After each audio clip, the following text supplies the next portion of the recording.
അയർലൻഡിലെ Wexford കൗണ്ടിയിൽ ഒരു അടിപൊളി location പറഞ്ഞുതരാം കേട്ടോ. അതാണ് ഓക്കെ. അതിമനോഹരമായൊരു കടൽ, അതിൻ്റെ സൈഡിൽ കാറ്റാടിപ്പാടങ്ങൾ. അടിപൊളിയല്ലേ? എന്താ നല്ല ലൊക്കേഷൻ. വൈകുന്നേരങ്ങളിലൊക്കെ നല്ല വെതറുള്ള ദിവസങ്ങളിൽ പോയി എൻജോയ് ചെയ്യാൻ പറ്റിയ സ്ഥലം.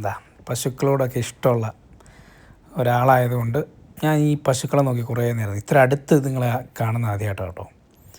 ഇവിടുത്തെ പശുക്ക് ഉണ്ടോ, അതിൻ്റെ പ്രത്യേകത കണ്ടോ, എന്ത് നീറ്റ് ആൻഡ് ക്ലീനാന്ന് നോക്കിയത്. നിങ്ങൾ അവിടെ നിന്ന് മേഞ്ഞോളും എത്ര നേരം വേണേലും. കാറ്റാടിപ്പാടങ്ങളൊക്കെ കണ്ട് എൻജോയ് ചെയ്തിട്ട് അവിടെ നിന്ന് നമ്മൾ നേരെ വണ്ടി വിട്ട് പോയത് ലേഡീസ് ഐലൻഡിലേക്കാണ്. ലേഡീസ് ഐലൻഡ് പോകുന്ന വഴിയാണ് കേട്ടോ. നല്ല രസമുള്ള ഒരു ഏരിയയാണ്. അതുപോലെ ഇങ്ങനെ സഞ്ചരിച്ച് നമ്മൾ നേരെ ഒരു ലേക്കിലേക്ക് ചെല്ലുന്നു. ലേഡീസ് ഐലൻഡിലെ ലേക്കാണ് അങ്ങേറ്റത്ത് കാണുന്നത് കേട്ടോ. രസമാണ്, കൗതുകമാണ്, കുട്ടികൾക്കൊക്കെ ഇഷ്ടപ്പെടും. ഒരു എന്താ പറയുക, ഫ്രീ ആയിട്ട് നിൽക്കുമ്പോൾ എല്ലാ ലൊക്കേഷനും കണ്ട് നമ്മൾ പുതിയ തേടി പോകില്ലേ. അപ്പോൾ അങ്ങനെ തപ്പിപ്പോൾ കിട്ടിയതാണ്. ഒരു പഴയ എക്സ്പ്ലോറുള്ള ആളുകളൊക്കെ കണ്ടിട്ടുണ്ടാവും, ഞാൻ കണ്ടിട്ടില്ലായിരുന്നു.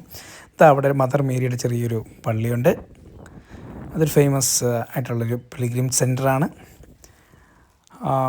അവിടെ മറ്റൊരു പള്ളി പുറകിലുണ്ട് കേട്ടോ. പിന്നെ അവിടെ എഴുതി വെച്ചിട്ടുണ്ട് എന്താണ് ആ സ്ഥലത്തിൻ്റെ പ്രത്യേകത എന്നൊക്കെ.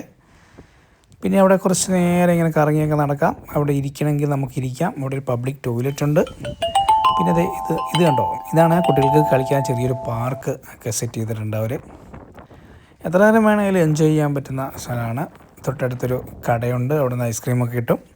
കണ്ടല്ലോ, എന്തായാലും ഒരിക്കലെങ്കിലും പോയി കാണണം കേട്ടോ. അടിപൊളി ഒരു ലൊക്കേഷനാണ് ലേഡീസ് ഐലൻഡ്, മറക്കണ്ട.